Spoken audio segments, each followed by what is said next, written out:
उत्पत्ति 1:4 अध्ययन। और परमेश्वर ने देखा कि उजाला अच्छा है। तब परमेश्वर ने उजाले को अंधकार से अलग किया।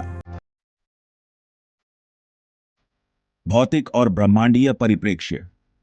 प्रकाश का मूल्यांकन। उजाला अच्छा है। यहां अच्छा शब्द परमेश्वर के सृजन कार्य की पूर्णता और उद्देश्य को दर्शाता है। प्रकाश का भौतिक महत्व जीवन और वृद्धि के लिए आवश्यक प्रकाश को परमेश्वर ने प्राथमिकता दी। यह इस बात को स्पष्ट करता है कि प्रकाश का सृजन केवल एक भौतिक तत्व नहीं, बल्कि सृष्टि की समग्रता के लिए अनिवार्य है। उजाले और अंधकार का विभाजन। सामंजस्यपूर्ण संरचना।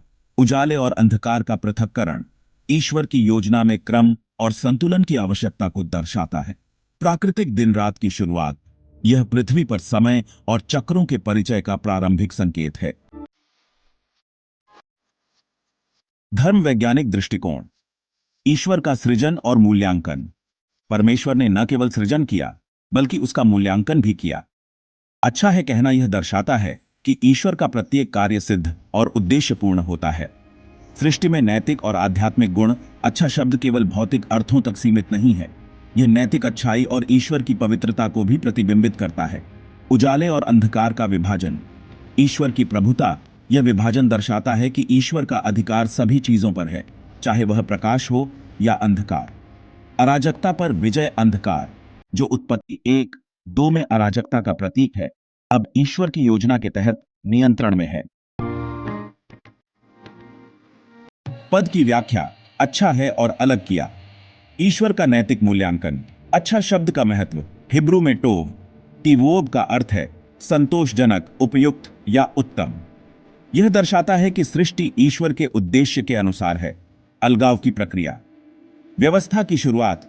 अंधकार से उजाले को अलग करना सृष्टि में क्रम और संरचना स्थापित करने का पहला कदम है।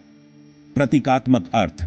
यह उजाला और अंधकार के बीच नैतिक और आध्यात्मिक संघर्ष का भी संकेत हो सकता है, जहां ईश्वर उजाले, अच्छाई, को अंधकार, बुराई से अलग करते हैं। आध्यात्मिक और व्यावहारिक संदर्भ। पहला, ईश्वर की दृष्टि में अच्छाई। यह पद हमें सिखाता है कि ईश्वर जो कुछ भी करते हैं वह अच्छा है। यह हमें उनके कार्यों में विश्वास करने और उनकी योजना में संतोष ढूंढने की प्रेरणा देता है। दूसरा, उजाले और अंधकार का विभाजन। यह हमें सिखाता है कि ईश्वर ने हर चीज के लिए एक सीमा निर्धारित की है। हमारे जीवन में भी अच्छाई और बुराई के बीच स्पष्ट अंतर करना आवश्यक है। तीसरा, व्यवस्था और संतुलन। ईश्वर का कार्य हमें प्रेरित करता है कि हम भी अपने जीवन में व्यवस्था और संतुलन बनाए रखें और अराजकता को उजाले में बदलने की कोशिश करें। संदर्भ और प्रतीकवाद। पहला, आध्यात्मिक प्रकाश। यूहन्ना 8:12 में यीशु ने कहा, मैं जगत का ज्योति हूं। यह पद उत्पत्ति 1:4 के आध्यात्मिक प्रकाश के प्रतीक को मसीह में पूर्ण रूप से प्रकट करता है। दूसरा, अच्छाई का दृष्टिकोण। यह हमें सिखाता है कि केवल ईश्वर की दृष्टि में जो अच्छा है वही सही है।